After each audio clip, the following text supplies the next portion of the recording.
विशाल, firstly many congratulations, आप audience की नजर में विनर हैं और ट्विटर पर आप ट्रेंड कर रहे थे। ऑडियो जा रहा है यस, ये विशाल को लाया जाए, what do you have to say about this?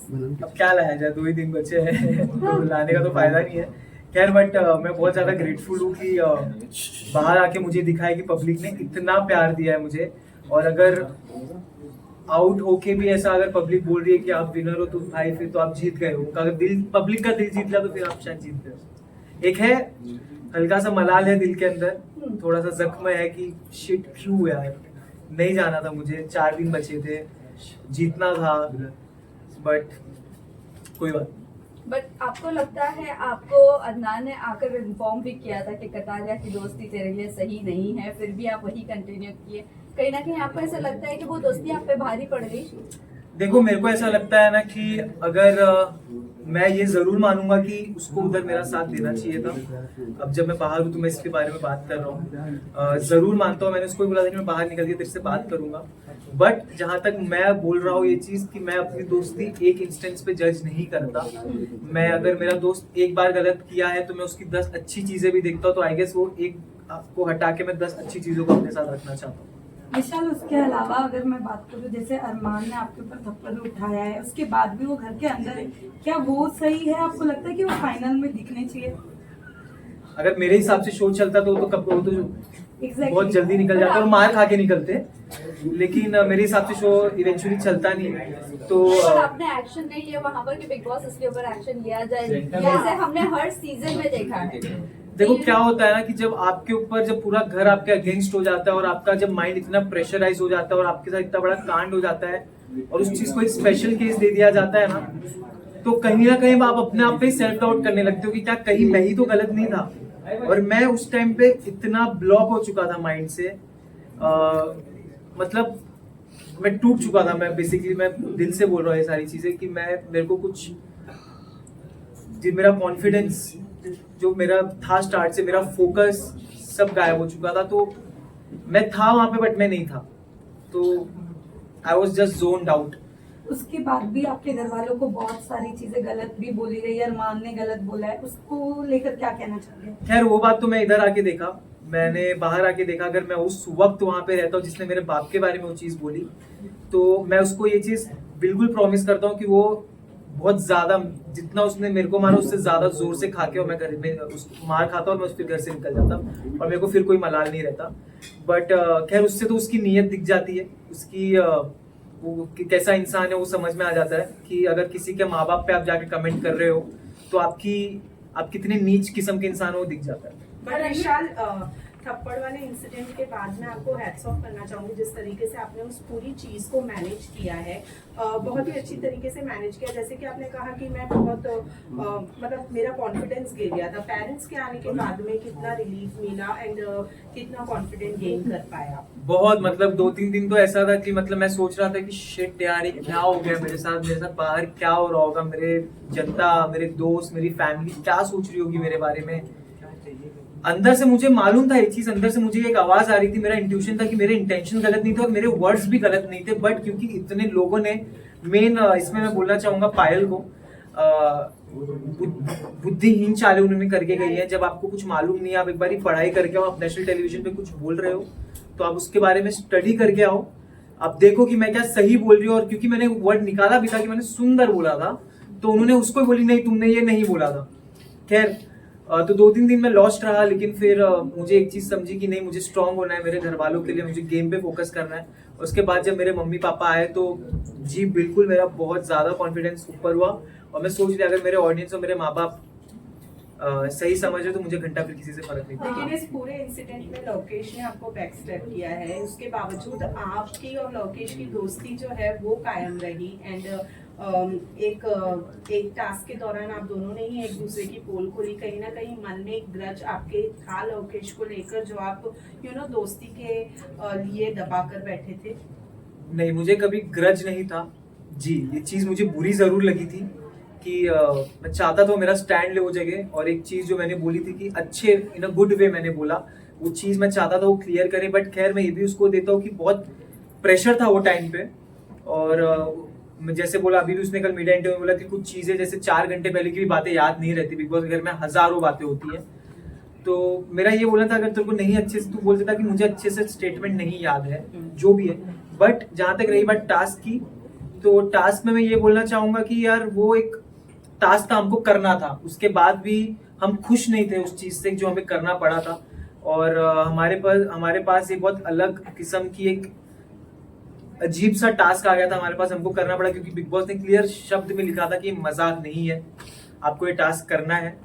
तो फिर भी लेकिन वीकेंड पे सुनाया गया कि टास्क में दोस्ती तो करो तो भी दिक्कत, ना करो तो भी दिक्कत, तो वो हो गया था। तो मैं और मकबूल तो रेडी रहते थे हर वीकेंड के बार पे कि चलो भाई अपने को बैठना है, अपने को सुनना है। तो नहीं, पर जहां तक एक बैक स्टेपिंग की, तो मैं ये बहुत कड़क शब्द है बोलने के लिए, मैं ये नहीं यूज करना चाहूंगा। जैसे मैंने बोला ये चीज कि मेरा दोस्त था और दोस्त रहेगा।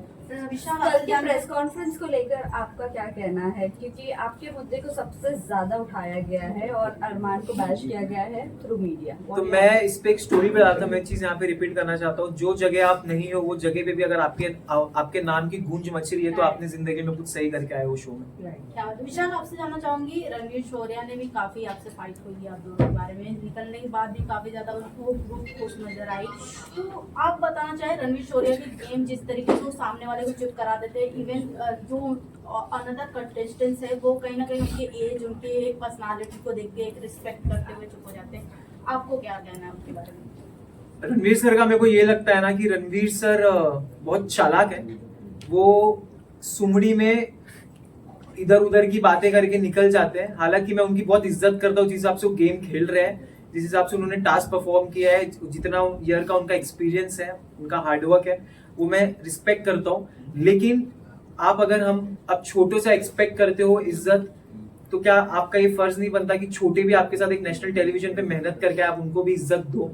क्योंकि अगर आप इज्जत दोगे तो आपको इज्जत मिलेगी। खैर उन्होंने इज्जत दी नहीं, लेकिन फिर भी हमने उनको इज्जत दी थी। और सना मकबूल भी प्लेटफॉर्म से, वही प्लेटफॉर्म से आती है, एक्टर वो भी है, एक्ट्रेस वो भी है, बट रणवीर सर से उनको इज्जत तो मिलती नहीं है, बल्कि उनको डोमिनेट ही किया जाता है या कोई भी चीजों को लेकर बोला जाता है। अरे मकबूल स्ट्रॉन्ग है, उसको कोई कुछ नहीं कर सकता, कोई सीन नहीं है उसका, वो सही है, वो कर लेगी मैनेज। और जहां तक रही बात रणवीर सर की बात, तो वो करते हैं, उन्होंने तो भाई बहुत सारी ऐसी ऐसी चीजें उन्होंने कह दी है, मेरे और मकबूल के रिलेशन पे ऐसे ऐसे उन्होंने बातें कह दी है, बट खैर उनपे नहीं बोला गया है, कोई बात नहीं। विशाल, बड़ा साई ऑडियंस केतन देखिए। पे आते हैं। साई केतन ने जहाँ एक क्लिप वायरल करी थी, उन्होंने कहा इस ग्रुप के बंदों को उड़ना बहुत जरूरी है। इतने फ्रस्ट्रेट हो गए थे आप चारों के ग्रुप से कि जब वो आप तीनों निकले, तो जैसे मैंने बताया कि वो ग्रुप काफी ज्यादा एक्साइटेड और खुश नजर आ रही थी, बट क्या उनकी तरफ से हमने गेम प्लान नहीं देखा? एक बात बताता हूँ मैं, फ्रस्ट्रेशन क्या था? एक बात बताता हूँ मैं। Continue to this question, Sai ने निकलते निकलते कहा कि सॉफ्ट कॉर्नर, किस Yeah. बात है सॉफ्ट कॉर्नर है, जब बताता वो हूँ। आप लोगों को हेट ही करते थे। बता तो उसमें भी आऊंगा मैं। मेरे ख्याल से तो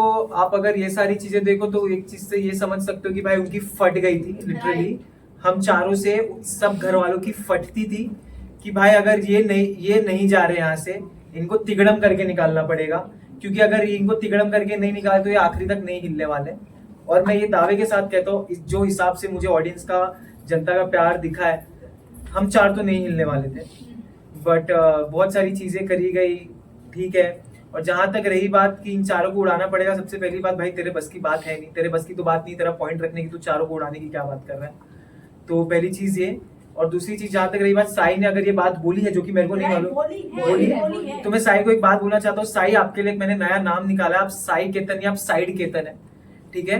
तो साइड केतन इसीलिए आपने पूरे शो में आपने यही चीज बोला है कि ये एक दो दोस्ती, एटलीस्ट हम अपने दोस्ती पे तो थे, जो भी हमारे बीच में हम एक दूसरे के साथ खड़े थे, जो पूछ बोल रहे हो, हम दोनों एक दूसरे को सुधारते थे, बोलते थे। तुम तो लेजिट पूछ बन के घूम रहे हो। और जहां तक रही बात सॉफ्ट कॉर्नर की, तो मैंने हमेशा उसको ये चीज बोली है कि साई, मेरे को ऐसा लगता है कि तेरे को सॉफ्ट, वो हमेशा बोलता था ये चीज कि मेरे को तेरे लिए सॉफ्ट कॉर्नर है, तो दिल का बहुत अच्छा, और मेरे को भी वो दिल का बहुत अच्छा लगता था। बट बाहर आके मैंने कुछ चीजें ऐसी देखी, उसने भी कितनी सारी ऐसी चीजें बोली है, वो दिल से उतर गया। अरमान मलिक ने आपके कैरेक्टर को बहुत ज्यादा असैसिनेट किया है, उनके बारे में आप क्या कहना चाहोगे? बाहर आने के बाद आपको चीजें पता चली होगी आपके फैमिली मेंबर्स से भी, व्हाट यू हैव टू से? वो इंसान का कैरेक्टर, वो इंसान कैसे कैरेक्टर जज कर सकता है जो खुद कैरेक्टर लेस हो, जिसने खुद 2 शादी करके बैठा हुआ है। तो जो अपनी पहली बीवी का नहीं हो सका, वो दूसरों का क्या ही होगा। और उनके बाकी के बाहर की चीज़ों के बारे में तो मुझे जाना भी नहीं, क्योंकि मेरे को लगता है लोगों को ऑलरेडी सब पता है ऑलरेडी क्या सीन है क्या नहीं है। लेकिन इतना ज़रूर बोलूँगा कि अगर सबसे ज़्यादा बेशरम और गलीज इंसान मैंने मेरी ज़िंदगी में देखा है तो बहुत हंसी आ रही थी। तो ये कुछ में इतना बेशरम इंसान है अरमान मलिक की, वो एक चीज बोलता है, झगड़ा करता है, फिर स्वीट हो जाता है, फिर बोलता है। क्योंकि मैंने हमेशा ये चीज बोला है कि सारी चीजें उसकी कैलकुलेटिव रही है, और हर एक चीज भले वो झगड़ा हो, भले उसको क्या बोलना है, हर एक चीज कैलकुलेटिव है। अगर मुझे मालूम होता उसके तो मैं बस तो कभी मैं बात उससे तो खैर मेरे को बात करना भी उससे मेरे को गवारा नहीं है। विशाल मैं आपको बताना विशाल कल के प्रेस कॉन्फ्रेंस के बाद अरमान मलिक ने कहा कि मैं नहीं चाहता कि लोगों तक के एक गलत मैसेज पहुंचे, मैं ट्रॉफी जीतूं, तो उनको ऐसा फील नहीं होना चाहिए कि मैं एक गलत इंसान के हाथ में, गलत मैसेज नहीं जाना चाहिए। भाई टेंशन मतलब तू वैसे भी नहीं जीत रहा है। डू यू थिंक ये पब्लिसिटी थी या फिर हाँ, उन्होंने हाँ। सिंपैथी गेन करने के लिए स्टेटमेंट हाँ, तो of course। उठाने वाले हैं। ट्रॉफी मैं चाहता हूँ कटारिया मकबूल में से कोई उठाए, बिल्कुल मैं ये चाहता हूँ। और जहां तक रही बात जो आपने पूछी कि उन्होंने बिल्कुल सिंपैथी के लिए कर रहे हैं, हाँ सिर्फ 2 मिनट एक लास्ट क्वेश्चन सर, एक मिनट रुको, हमारे एक मिनट मैं बोलने दो। हाँ, हाँ, तो मैं ये बोल रहा था कि जहाँ तक रही बात सिंपैथी की, उन्होंने मेरे निकलने पे जब मैं इविक्ट हुआ तो उनके प्रोफाइल पे एक वीडियो आया जो आप उन्होंने मेरे साथ डाला हुआ है, मेरा भाई है वेल ब्रेड विशाल। आप इसी से समझ जाओ कि क्या ये है, क्या ये इनकी जो बीवी है बाहर पायल जी, वो उनकी टीम क्या कर रहे हैं मेरे को समझ में नहीं आ रहा है। अंदर भी वो इंसान क्या बोल रहा है, और मैं जैसे मैंने बोला कि भाई आप टेंशन मत लो, तुम वैसे भी नहीं जीतने वाले हो। लास्ट में निकलते हुए आप हक करके निकले थे अरमान को, दिल में क्या चल रहा था? विशाल इतने प्यार से हक किया था आप दोनों प्यार ने। से नहीं, खैर उन्होंने मुझे भूल चूक माफ बोला था निकलते टाइम, जब उन्होंने मेरे को हक किया था तो भूल चूक माफ, ठीक है। तो खैर माफ तो नहीं किया हूँ मैंने उनको, बट क्योंकि मेरे अंदर इंसानियत है और मैं मेरे अपब्रिंगिंग्स अच्छे हैं, जो उनके हिसाब से जो उन्होंने मेरे बाप पे कमेंट किया था, तो मेरे अपब्रिंगिंग अच्छे है, तो अगर वो मेरे साथ सामने से आ रहे तो मैं चाहता हूँ उनको मैं धक्का दे सकता था, लेकिन उसको मैंने बोला ठीक है मैं जा रहा हूँ, तुम मिल ले कोई बात नहीं। बट हेट और जो डिसलाइकिंग है वो तो मेरे दिल से कभी विशाल मैं नहीं आपसे पूछना चाहूंगी, आप बाहर आके पायल के वीडियोस तो देखे होंगे, जैसे आपने कहा कि जब वो शो पे आई थी वीकेंड के बाद पे, तो उन्होंने आपको बोला कि एक माँ है ऐसे कैसे बोल सकते हो, बट ये सब होने के बाद वो बाहर मीडिया को इंटरव्यू देते हुए नजर आती हैं कि हमें जो क्लिप दिखाई गई वो गलत दिखाई गई। इवन वड़ा पाव वाली की बात करें तो उन्होंने भी बहुत कुछ बोला कि हमें अनकंफर्टेबल होता है विशाल के सामने। हाँ, तो अच्छा अनकंफर्टेबल हो रहा था इसलिए निकल गई ना घर से। बाहर आने के बाद वो चीजें उन लोग इतने मैनिपुलेट से बोल रहे हैं कि हमें जो चीजें दिखाई गई हमें उस नजरिए से हमने बात किया, बट अभी हम सॉरी बोलते हैं विशाल को, उन्होंने सॉरी भी बोला है, बट और फिर आके बाहर पलट गई ना। राइट। तो अभी पायल का जो डिवोर्स चल रहा है कि मैं डिवोर्स देने वाली हूँ, आपको क्या लगता है फेक ये सब जो हाइप बढ़ाने के लिए हो रहा है? हाइप बढ़ नहीं रही है भाई, घटी रही है। हाइप उससे कुछ भी नहीं हो रहा, वो लोग उल्टा और गलत ही साबित हुए जा रहे हैं, जितना कर रहे उतना दलदल में फंस रहे हैं। और जहां तक रही बात चंद्रिका की अनसेफ हो रहा था इसलिए तुम निकल चुके हो घर से, अभी तुम सेफ घूमो, तुम्हारा कोई दिक्कत नहीं है। विशाल चंद्रिका ने No, please, thank you. Last question. आपको sorry Take a comment. Last one, please. Chandrika ने ऐसा कहा है कि उन्हें रिग्रेट है कि उन्होंने आपको सॉरी बोला है। आपको रिग्रेट होना चाहिए कि आप शो में आए हो, बस उससे ज्यादा कुछ नहीं बोलूंगा मैं, क्योंकि वो बंदी का ना ही बंदा था, ना एक स्टैंड था, अपने पॉइंट्स पे क्लियर नहीं थी, अपने ना कोई किचन है, पट्टी है, मेरे आंखों पे पट्टी है, ये है वो है, बस उसमें ही लगी थी। और जहां तक रही बात, मैंने उनको हमेशा रिस्पेक्ट से ट्रीट किया है। उन्होंने मेरे कैरेक्टर पे काफी सारी चीजें बोली जबकि वो इन्वॉल्व भी नहीं थी, फिर भी उन्होंने जब मुझसे माफी मांगी तो उनको मैंने 2 सेकंड में माफ कर दिया। और अगर बाहर आके वो कर रही तो भाई वो उनके ऊपर है, वो उनका माइंडसेट है। Thank you guys. Photo photo photo photo photo बहुत बहुत thank you guys. Photo photo